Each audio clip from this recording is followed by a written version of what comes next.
একবার দেবী লক্ষ্মী ভগবান বিষ্ণুর সাথে দেখা করতে যান এবং বলেন, প্রভু, আমি যখন আপনার সাথে দেখা করতে আসছিলাম তখন আমার দৃষ্টি জগতের দিকে পড়ে। সেখানে আমি দেখলাম তিনজন নারী যারা নিজেদের মধ্যে বন্ধু ছিলেন, তাদের মধ্যে দুজন নারী বিধবা হয়ে দুর্বিষহ জীবন যাপন করছে, কিন্তু একজন নারী স্বামীর সাথে সুখী জীবন যাপন করছে। প্রভু, আমি কিছুতেই বুঝতে পারছি না যে এমনটা কেন হয়, তাই আমার মনে তিনটি প্রশ্ন উঠতে শুরু করেছে। আপনি এই তিনটি প্রশ্নের উত্তর দিয়ে আমাকে সন্তুষ্ট করার কৃপা করুন। তখন ভগবান বিষ্ণু বলেন, দেবী লক্ষ্মী, আপনি আমাকে আপনার তিনটি প্রশ্ন বলুন, আমি আপনার প্রশ্নের উত্তর দিয়ে আপনাকে সন্তুষ্ট করার চেষ্টা করব। তখন দেবী লক্ষ্মী বলেন, আমার প্রথম প্রশ্ন, কোন নারীরা অকালে বিধবা হয়? আমার দ্বিতীয় প্রশ্ন, কোন নারীরা জীবনে কখনো সুখ পায় না? আমার তৃতীয় প্রশ্ন, কি এমন জিনিস যা স্ত্রী চাইলে স্বামীকে দিতে পারে না? দেবী লক্ষ্মীর প্রশ্ন শুনে ভগবান বিষ্ণু বলতে লাগলেন, দেবী লক্ষ্মী, আপনি যে নারীদের কথা বলছেন তাদের মধ্যে দুজন নারী বিধবা হয়ে অসুখী জীবনযাপন করেছে, কিন্তু সেখানে একজন মহিলা সধবা, সে তার স্বামীর সাথে সুখী জীবনযাপন করছে। আপনি জানতে চান কেন এমন হয়? তাহলে আপনাকে একটা পবিত্র গল্প বলি। আপনি যদি এই পবিত্র গল্পটি মনোযোগ দিয়ে শোনেন তাহলে আপনি আপনার তিনটি প্রশ্নের উত্তর এই গল্পের মাধ্যমে পাবেন। তাই অবশ্যই মনোযোগ দিয়ে পবিত্র গল্পটি শুনুন। যে এই গল্পটি মনোযোগ দিয়ে শেষ পর্যন্ত শোনে, আমি তার ৩২টি পাপ ক্ষমা করি। তখন মাতা লক্ষ্মী বলেন, প্রভু, আপনি গল্প শুরু করুন, আমি অবশ্যই মন দিয়ে শুনব। তখন ভগবান বিষ্ণু বলেন, হে দেবী, আপনি তিনজন মহিলার মধ্যে যে সধবা মহিলার কথা বলছেন, তিনি স্বামীর সাথে সুখী জীবন যাপন করছে। সেই মহিলাটি আসলে একজন রাজা চাকরের স্ত্রী। সেই চাকরের তার স্ত্রীর প্রতি পূর্ণ আস্থা ও ভরসা আছে যে তার স্ত্রী পবিত্রতা, তাই তিনি তার সহকর্মীদের কাছে বারবার তার স্ত্রী পতিব্রতা প্রশংসা করতেন। একদিন রাজার চাকর তার স্ত্রীর এত প্রশংসা করল যে সে খবরটি ধীরে ধীরে রাজার দরবারে পৌঁছে গেল। তখন রাজা সেই চাকরকে ডেকে বললেন, তুমি সবাইকে বলছো তোমার স্ত্রীর পবিত্রতা, তোমার স্ত্রী কি সত্যিই পবিত্রতা? রাজার কথা শুনে চাকর বলল, আমার পূর্ণ বিশ্বাস আছে এবং তার চেয়েও বেশি বিশ্বাস আছে যে আমার স্ত্রীর সম্পূর্ণ পবিত্রতা। সেই সময় রাজার মহামন্ত্রী বলতে শুরু করেন, আমি যদি তোমার স্ত্রীর পবিত্রতা ধর্ম নষ্ট করি তাহলে তোমার কি শাস্তি হবে? তখন চাকর বলল, আমার স্ত্রীর পবিত্রতা ধর্ম ভঙ্গ করতে পারলে আমাকে মৃত্যুদণ্ড দেবেন, কিন্তু মহারাজ মন্ত্রী মহাশয়, আমার স্ত্রীর পবিত্রতা ধর্ম ভঙ্গ করতে না পারলে তার শাস্তি কি হওয়া উচিত? তখন রাজা বললেন, মন্ত্রীকেও মৃত্যুদণ্ড দেওয়া হবে।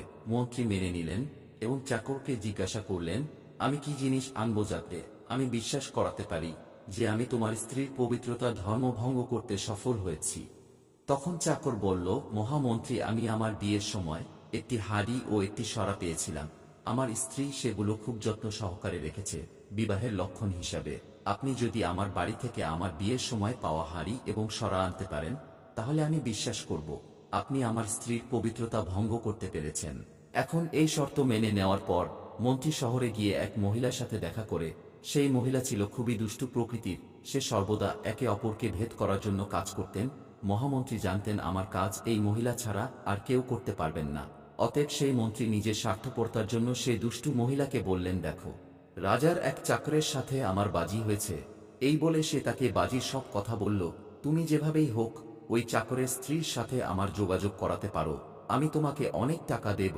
এভাবে মন্ত্রীর কথা শুনে দুষ্টু মহিলা বলতে লাগলেন, ভাই, ওই মহিলার কথা বলবেন না। সেই মহিলা সম্পূর্ণ পবিত্রতা, আপনার কথা বললে সে আমার গায়ে থুতু ফেলবে এবং আপনার চামড়া খুলে নেবে। এরপর মন্ত্রী বললেন, ঠিক আছে, তুমি যদি আমাকে তার সাথে যোগাযোগ করাতে না পারো তবে আমার জন্য একটা কাজ করো, তার বাড়ি থেকে হাড়ি এবং সরা চুরি করে নিয়ে এসো এবং যদি তার স্ত্রীর গোপন জায়গায় কোনো চিহ্ন থাকে তাহলে সেটা দেখে এসো। এই কাজটা করতে পারলে তুমি যা পুরস্কার চাইবে আমি তোমাকে দেব। তখন সেই দুষ্টু মহিলা বললেন, ঠিক আছে, আমি অবশ্যই আপনার কাজ করব। এরপর দুষ্টু মহিলা চাকরের বাড়িতে গিয়ে তার স্ত্রীকে বলে, বেটি, আমি তোমার স্বামীর মাসি, অনেক বছর পর এসেছি। তখন মহিলাটি বলল, তোমাকে আগে কখনো দেখিনি তাই চিনতে পারিনি। এরপর সেই পবিত্রতা নারী সেই দুষ্টু মহিলাকে সম্মানের সাথে আদর যত্ন করতে লাগল।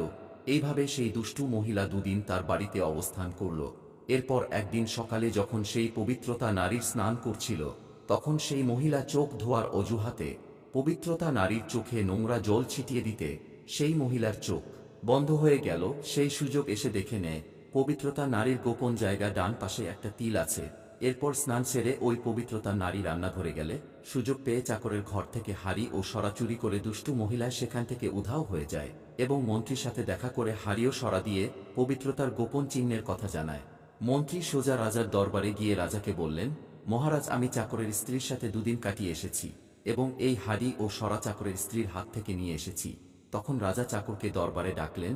এরপর আর মন্ত্রীকে হাড়ি ও সরা দেখাতে বললেন এবং তার স্ত্রীর গোপন জায়গায় তিলের কথা বলতে বললেন। তখন চাকর মেনে নিলে, সত্যিই আজ আমার স্ত্রী পবিত্রতার ধর্ম ভঙ্গ করেছে। এরপর রাজা 5 দিন পর ফাঁসির তারিখ নির্ধারণ করলে। পরদিন রাজা চাকরকে ডেকে তার শেষ ইচ্ছের কথা জিজ্ঞেস করলেন। তখন চাকর বলল, আমি আমার স্ত্রীর সাথে শেষবারের মতো দেখা করতে চাই। তখন রাজা তাকে হুকুম দিলেন, ঠিক আছে, তুমি তোমার স্ত্রীর সাথে শেষবারের মতো দেখা করতে পারো।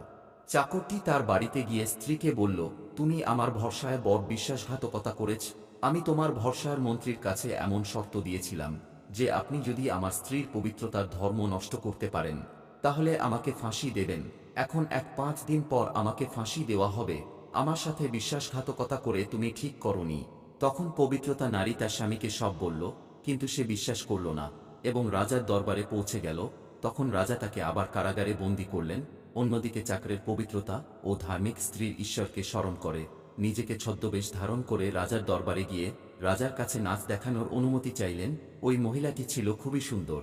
অন্যদিকে রাজারা এসব খুব পছন্দ করেন, তাই রাজা অনুমতি দিলেন যে সকল মন্ত্রীরা উপস্থিত থাকবেন এবং সুন্দরীর নৃত্যে সম্পূর্ণ ব্যবস্থা করা হবে।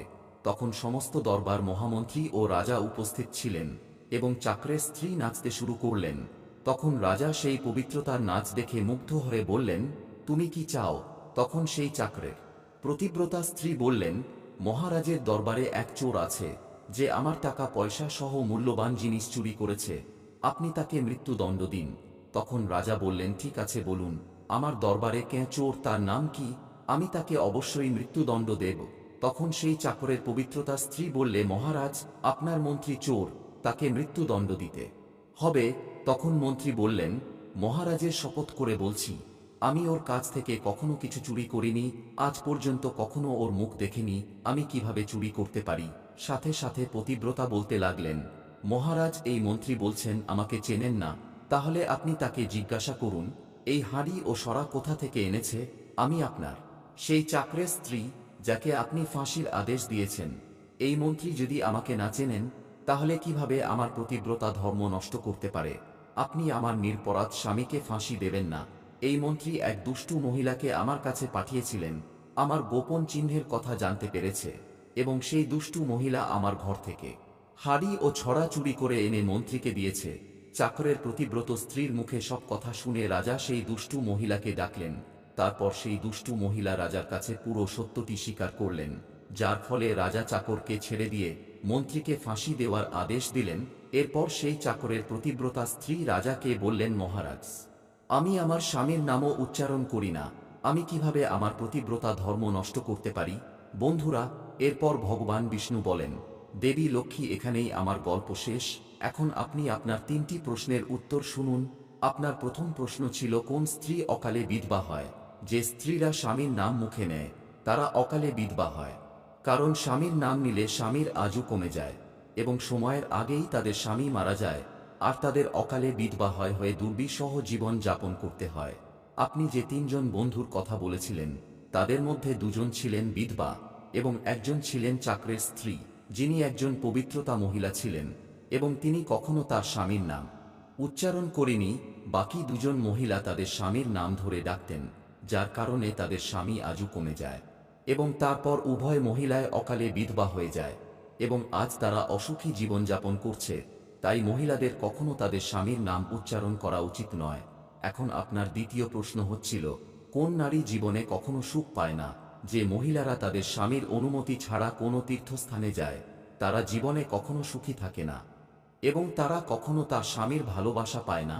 এরপর ভগবান বিষ্ণু বলেন, আপনার দ্বিতীয় প্রশ্ন ছিল কি এমন জিনিস যা স্ত্রী চাইলেও তার স্বামীকে দিতে পারে না? একজন চরিত্রবান নারী কখনোই তার স্বামীকে গালি দিতে পারে না। যে নারী গালি দেয় সে কখনো চরিত্রবান নারী নয় এবং সে নারী সব সময় দুঃখ কষ্ট ভোগ করে। এভাবে 3টি গল্প শোনার পর দেবী লক্ষ্মী তার 3টি প্রশ্নের সম্পূর্ণ রূপের সন্তুষ্ট হয় এবং বলেন, প্রভু বাস্তবে একজন ভালো চরিত্রের মহিলা কখনোই অসুখী জীবনযাপন করতে পারে না, কারণ দেবী লক্ষ্মী এমন বাড়িতে বসবাস করে এবং সেই ঘরটি সর্বদা ধন সম্পদে ভরা থাকে। এই ধরনের মহিলারা সর্বদা তাদের ঘর স্বর্গ করে তোলে।